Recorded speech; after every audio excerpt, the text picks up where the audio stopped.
Ó,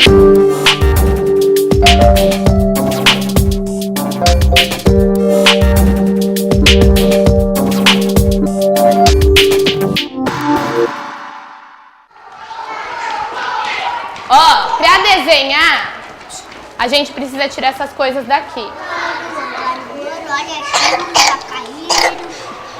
Estava caído. E o seu cabelo, Gu? Olha você. Olha o seu olho. Olha esses cílios grandes que você tem. Olha o da Ju. Olha aqui, Ju.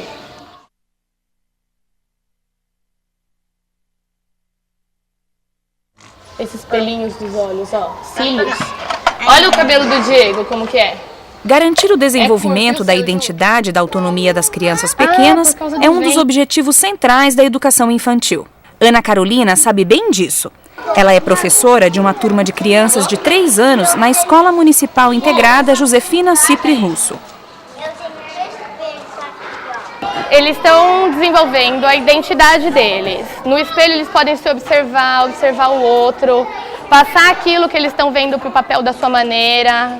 Alguns identificam, comparam com o outro, um tem olho azul, outro tem olho castanho.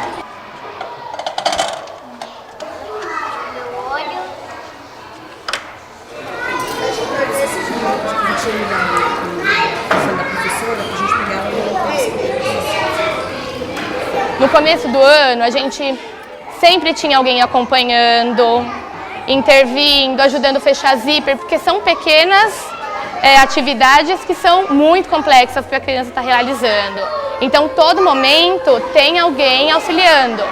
Mas conforme eles vão adquirindo essa capacidade, a gente vai dando confiança para a criança fazer isso sozinha também. Por que identidade e autonomia estão tão ligadas na educação infantil? Tanto a identidade quanto a autonomia, né, não se constrói no vazio, se constrói na relação com outros, que esse é um ponto de contato entre os dois conceitos, entre os dois construtos, né, de formação de si. Eu acho que é a partir de relações seguras com o outro que a criança constrói a sua própria autonomia. Daniela de Oliveira Guimarães é psicóloga especializada em educação infantil e professora da Universidade Federal do Rio de Janeiro. Fui até lá para saber mais sobre o assunto. Muitas vezes, nas práticas com as crianças pequenas, a autonomia é confundida com uma certa... deixar as crianças sozinhas, né? Que é muito mais um abandono, chega às vezes até o abandono, do que o que se considera de fato autonomia. Que é a criança modular a presença do adulto, aprender a modular a necessidade da presença do adulto. Né? Inicialmente, para explorar, um bebê pequeno, para ir de um ponto a outro numa sala, ele precisa de um adulto perto, senão ele chora, ele se sente desamparado, ele se sente inseguro. Né? Aos poucos, o adulto vai se distanciando, senta e permite que a criança vá e acompanhe essa criança com o olhar. Daqui a pouco esse adulto vai podendo estar cada vez mais distante, a criança vai explorando aquele espaço com cada vez mais autonomia. Né? Então, assim, a autonomia tem a ver com a modulação da presença do adulto, né? E vai favorecendo a construção de uma identidade segura, né? Um sentimento de si, né, confiante. Eu acho que esse é um dos pontos de relação, né? E eu insisto, assim, eu acho que é muito importante pensar que são conceitos, né, que envolvem a relação com o outro. Mas qual é a importância da identidade e da autonomia para as crianças pequenas? É exatamente uma criança que constrói uma imagem, uma ideia de si mesma, né? Está no início dessa construção de quem é ela na relação com o outro, né? O que ela pode, quais são as suas potencialidades, quais são os seus limites nos contatos cotidianos. Então, quando a gente fala da construção de identidade, a gente se refere a esse conhecimento não só racional de qual é o seu nome, ou quem são os seus pais, a sua família, mas de um sentimento sobre si mesma. Né? Então, a educação infantil é um espaço da criança construir autoestima, autoconfiança, né? Segurança em si, se sentir incentivada, né, a se relacionar com os outros, né, sentir que as suas realizações são festejadas, são queridas, né? E desenvolver sobre si mesmo um sentimento e uma emoção positiva. Acho que esse é um ponto muito importante. Palhacinho de brinquedo, sua cara feia não me mete medo. Eu tenho medo, sabe do quê? Da cara feia que a Larissa e quem mais? E a Nicole, as duas juntas. Em suas pesquisas sobre o tema identidade, a professora Daniela Guimarães utiliza como base a obra do filósofo e linguista russo Mikhail Bakhtin. A partir da contribuição do Bakhtin, a gente pode pensar que a criança ela se forma, né, forma a sua identidade, o seu eu, a partir do olhar do outro, da posição que o outro ocupa em relação a ela. Né? Então, se eu olho no olho da criança ou se eu não olho para a criança, se eu verbalizo, se eu nomeio as ações dela ou se ela é invisível, né? Nos nossos contatos cotidianos, isso vai formar uma imagem, né? Vai ajudar na imagem que ela está formando sobre si mesma. A criança começa a ver-se pela primeira vez pelos olhos da mãe. É no seu tom que ela começa também a falar de si mesma. Assim, ela emprega para falar de sua vida as palavras que lhe vêm da mãe. Sua forma parece ter a marca do abraço materno. Eu acho que essa citação do Bakhtin ajuda a gente a perguntar como as formas gestuais e corporais da criança vão sendo significadas nas interações que elas participam.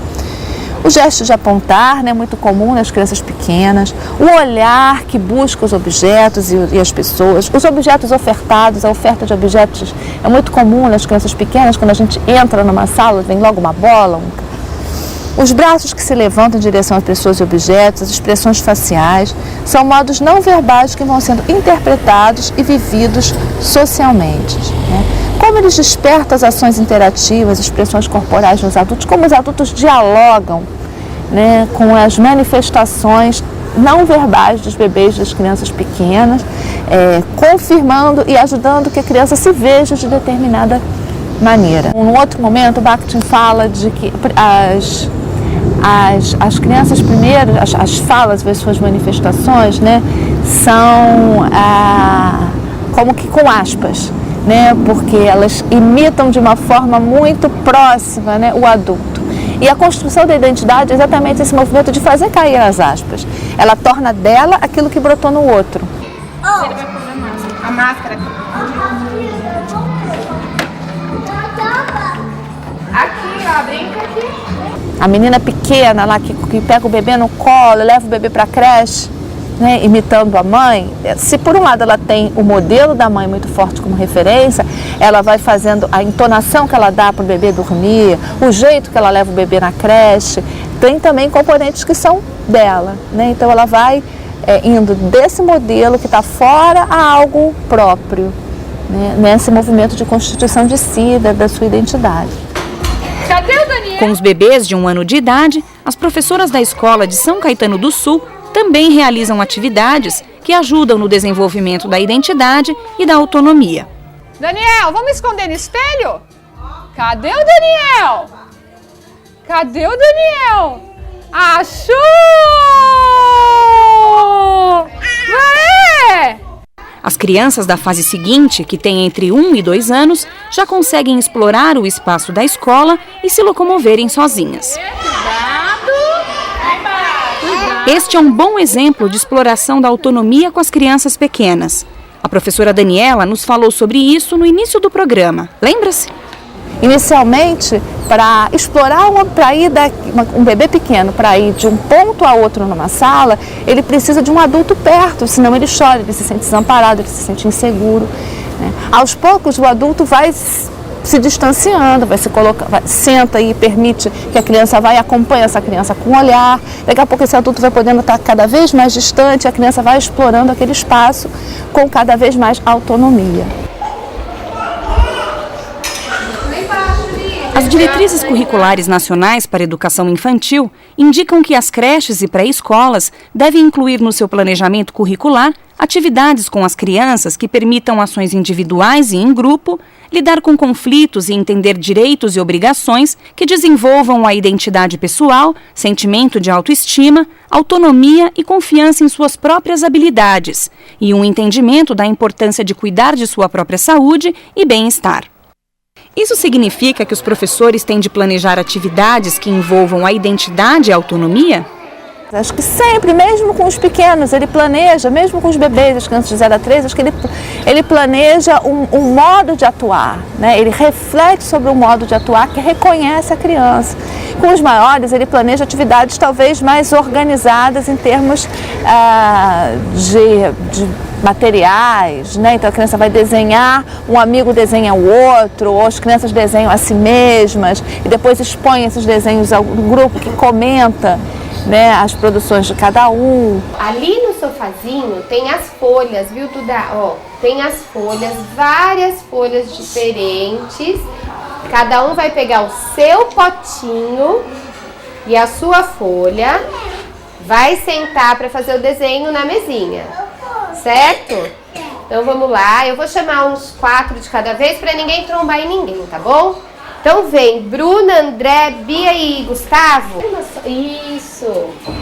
Vai lá pegar o pote com o que você vai usar.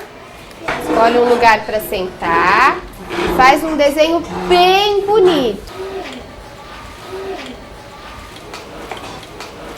Fechou?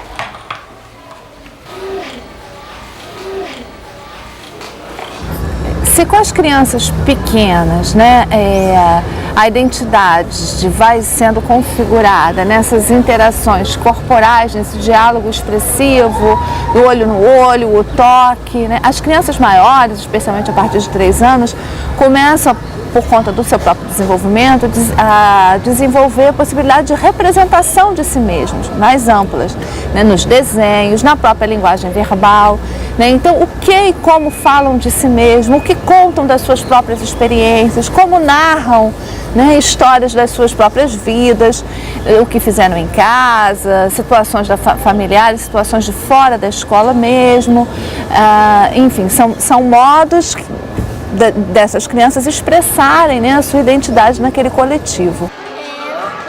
Meu pai e a minha mãe. Cadê? Fala, Gui! Essa é minha mãe e eu meu pai. Muito bem.